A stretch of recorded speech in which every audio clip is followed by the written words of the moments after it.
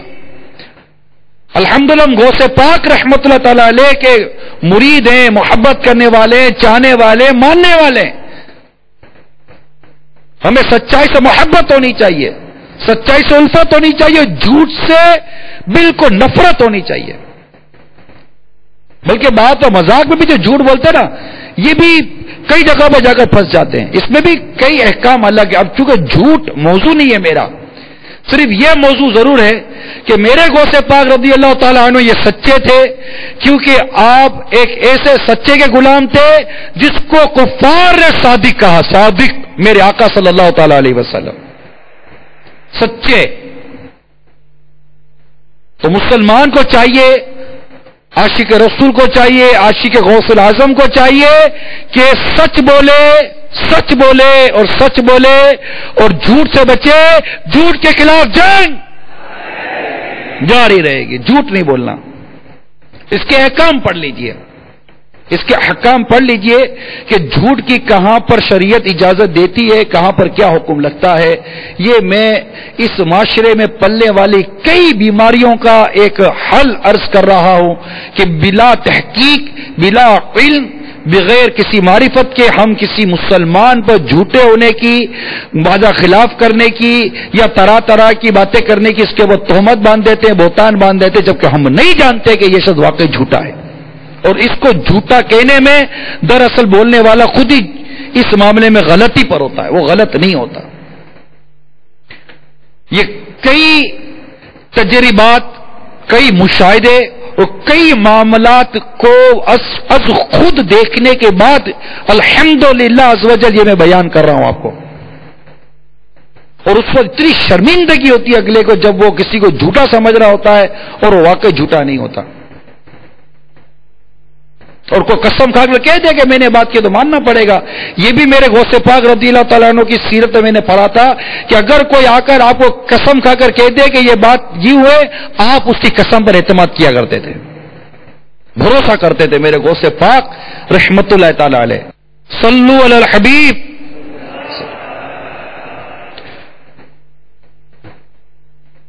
سیدی غوث اعظم علیہ رحمت اللہ الاکرم فرماتے ہیں کہ میں 9 عمر تھا، عرفہ کا دن 9 ذوالحجہ، بستی کے باہر نکلا اور ایک گائے کے پیچھے چل دیا۔ گائے نے میری طرف متوجہ ہو کر کہا، عبد القادر تو اس لیے پیدا نہیں کیا گیا۔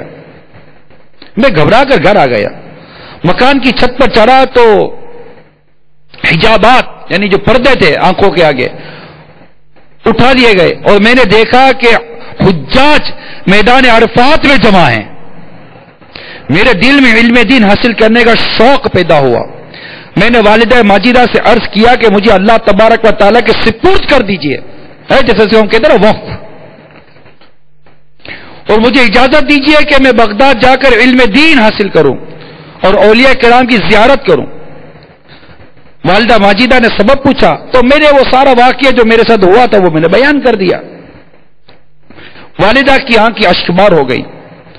والد کے چھوڑے ہوئے 80 دیناروں میں سے 40 مجھے دے دیے اور گدری میں سی کر دے دیے، 40 میرے بھائی کے لیے رکھ دیے، اور مجھ سے ہر حال میں سچ بولنے کا عہد لیا، اور رخصت کرتے وقت فرمایا، بیٹے جا، میں نے تجھے اللہ تعالیٰ کے سپرد کیا، قیامت سے پہلے میں تیرا چہرہ نہ دیکھ سکوں گی۔ پھر وہ راستے میں ڈاکوؤں والا جو واقعہ تھا وہ بھی پیش آیا۔ اس کے بعد بھی یعنی آپ کے رخصت ہونے کے بعد بھی والدہ ماجدہ نقدی کی صورت میں وقتاً و وقتاً کچھ نہ کچھ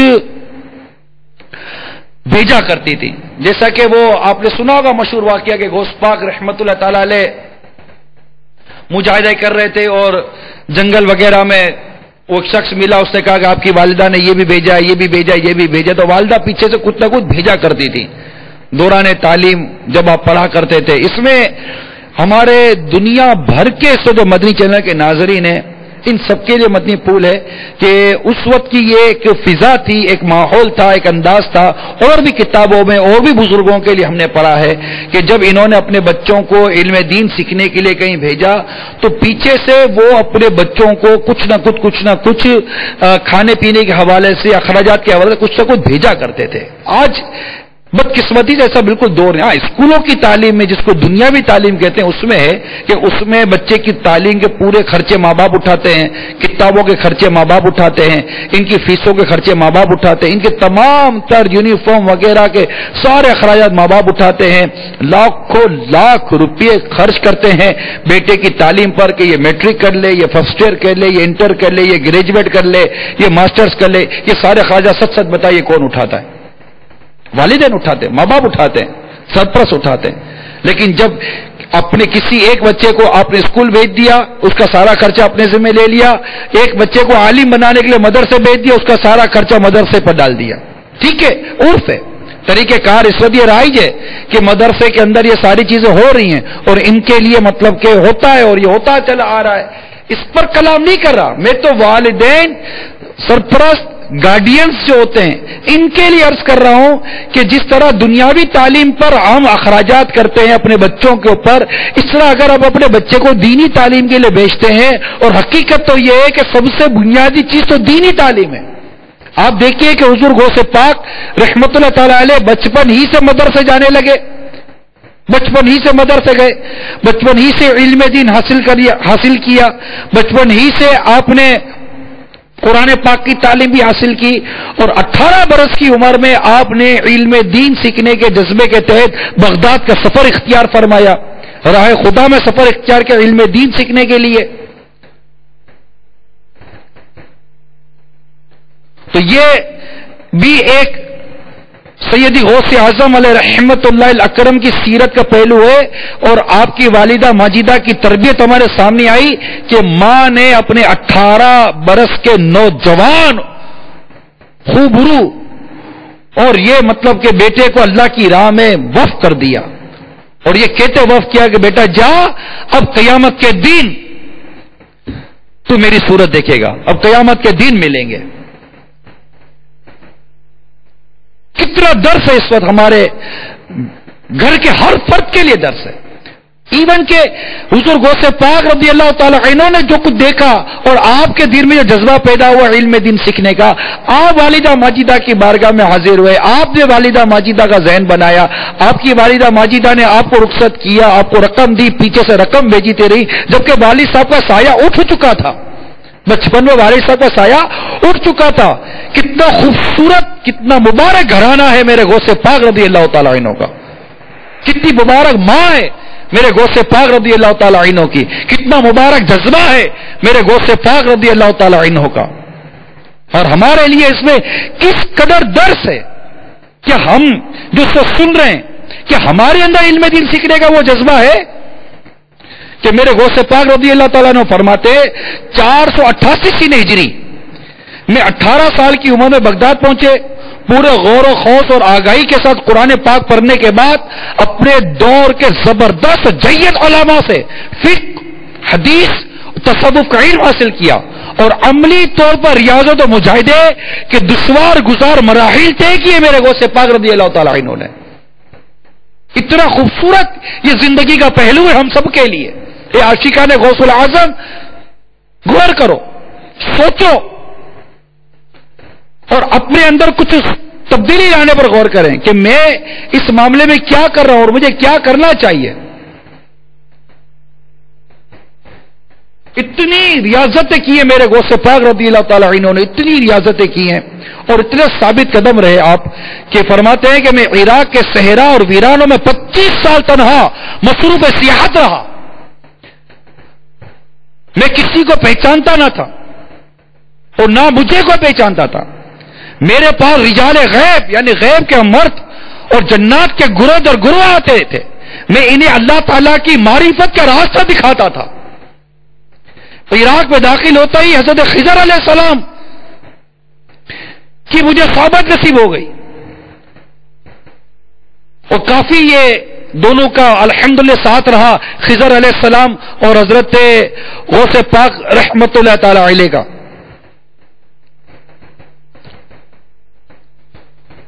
اور اتنا خوبصورت ایک واقعہ ہے کہ خضر علیہ السلام نے اس معاملے میں آپ پر نظر کی، اور ایسا مطلب کہ آپ کے ساتھ ان کا معاملہ رہا کہ ایک مقام پر خضر علیہ السلام نے فرمایا کہ یہاں رکیے، اور آپ 1 سال وہاں رکے رہے. خضر علیہ السلام 1 سال کے بعد وہاں آئے. 3 مرتبہ یہ واقعہ آپ کی سیرت میں پیش آیا.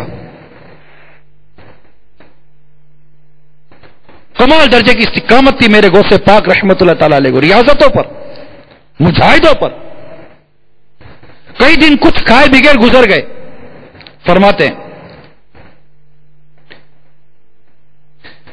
میں محلہ قطعیہ شرکیہ میں تھا کہ ایک شخص نے مجھے لپٹا ہوا کاغذ دیا اور چلا گیا.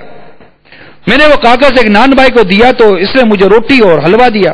میں وہ لے کر ایک مسجد میں چلا آیا جہاں اپنا سبق دہرایا کرتا تھا، اور بیٹھ کر سوچنے لگا کہ یہ کھانا کھاؤ یا نہ. اب سوچ رہے ہیں یہ کھانا کھاؤ یا نہیں کھاؤں.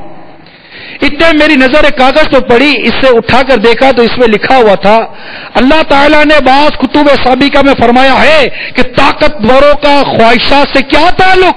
خواہشات تو کمزور مومنوں کے لیے ہیں تاکہ ان کی بدولت عبادت کے لیے تیار ہو سکیں. میں نے کھانا وہی رہنے دیا، 2 رکعت نماز ادا کی، اپنا رومال لیا اور واپس آ گیا. ارے کبھی سوچا کھانا سامنے آئے یہ کھانا کھاؤں یا نہیں کھاؤں؟ کبھی سوچا؟ سوچنا چھوڑ دیا ہے. آج اس دور میں سوچنا چھوڑ دیا. حلال اور حرام کے بارے میں، تقوی اور پرہیزگاری کے بارے میں غور تک نہیں کیا جاتا. جبکہ ایک وقت تھا، ایک بزرگ کے بارے میں آتا ہے کہ ان کے بیٹے کو انہوں نے مدرسے میں پڑھنے کے لیے بھیجا. جب بیٹے مدرسے میں پڑھنے گئے تو والد صاحب ہفتے میں یا چند دنوں میں بیٹے کے پاس آتے تو شادان کھانا وغیرہ لے کر، اور بچہ اس کو کھایا کرتا، گھر کا کھانا لاتے تھے.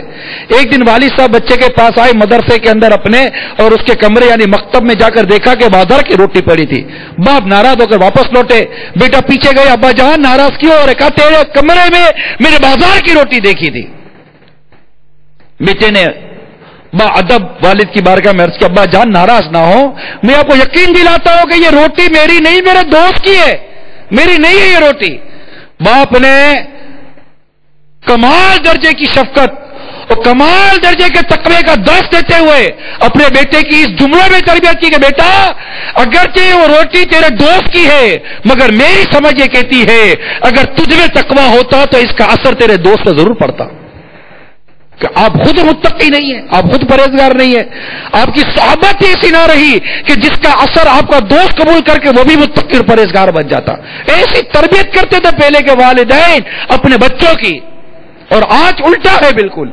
تقوی کے معنی نہیں پتا، پرہیزگاری کا معنی نہیں پتا. یعنی تقوی کا سب سے بنیادی درجہ تو یہی ہے، ایمان کے بعد سب سے بنیادی درجہ وہ یہ ہے کہ گناہ کبیرہ سے بچے. سب سے بنیادی، جس کو ہم کہتے ہیں بڑے متقی آدمی ہے، تو تقوی کا سب سے بنیادی درجہ یہ ہے کہ بندہ حرام کام سے بچے، اللہ کی نافرمانی سے بچے، گناہ کبیرہ سے بچے. اور تقوی کون سکھاتا ہے تقوی؟ اب تقوی کی باتیں تو کتابوں میں، اگر ہم بیان بھی کریں تو اب ہمارے بیان میں اندر بھی کہاں سے تقوی ہم کسی کو دیں؟ خود بیان کرنے والوں میں ہم میں کتنا تقوی؟ سیدھی سی بات ہے یار. اور تو قبول کرنے میں کیا حرج ہے؟ واعظ قوم کی وہ پختہ خیالی نہ رہی. قوم کو جو بیان کرتے ہیں، قوم کو درس کرتے ہیں، جو واعظ کرتے ہیں، واعظ قوم کی وہ پختہ خیالی نہ رہی، برق طبعی نہ رہی، شعلہ مقالی نہ رہی، رہ گئی رسم ازاں، روح بلالی نہ رہی، فلسفہ رہ گیا، تلقین غزالی نہ رہی. مسجدیں مرثیہ خواہ کہ نمازی نہ رہے، یعنی وہ صاحب اوصاف حجازی نہ رہے. اب وہ اوصاف، وہ کردار،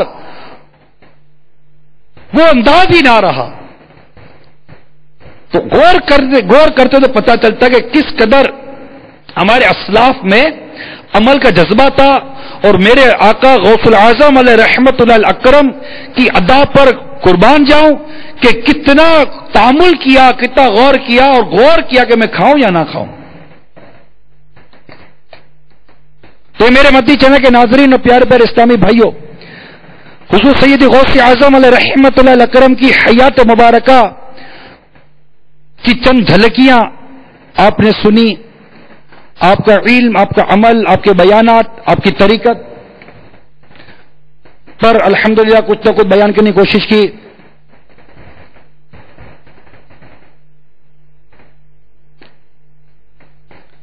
تو نیکی کی دعوت دیں گے نا؟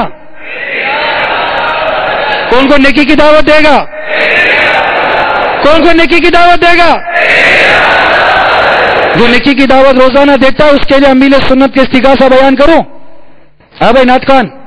جو روزانہ دیتے ہیں نیکی کی دعوت، جو روزانہ دیتے ہیں نیکی کی دعوت، انہیں حشر میں سے انہیں حشر میں بخشوا سے انہیں حشر میں بخشوا سے تو انشاءاللہ نیکی کی دعوت کی خوب خوب دھومیں مچائیں گے. اللہ تبارک و تعالی ہم سب کو عمل کی توفیق عطا فرمائے، اور ہمارے اسلام کی جو بنیادی باتیں ہیں اس پر عمل پیرا ہونے کی توفیق عطا فرمائے، اور اپنے آپ کو قربانی کے لیے پیش کرنے کی اللہ توفیق عطا فرمائے. اگر اب تک آپ نے 3 دن کے مدنی قافلوں میں سفر نہیں کیا، جتنے اسلامی بھائی بھی اس وقت مجھے سن رہے ہیں، دیکھ رہے ہیں، سارے نیت کریں انشاءاللہ عز و جل ہم اس ماہ کے اختتام سے پہلے 3 دن کے مدنی قافلے میں ضرور سفر کر لیں گے. اللہ تعالی ہم سب کو عمل کرنے کی توفیق عطا فرمائے. صلو علی الحبیب. میں مبلغ بنوں سنتوں کا، خوب چرچا کروں سنتوں کا، کروں بہر خاک مدینہ.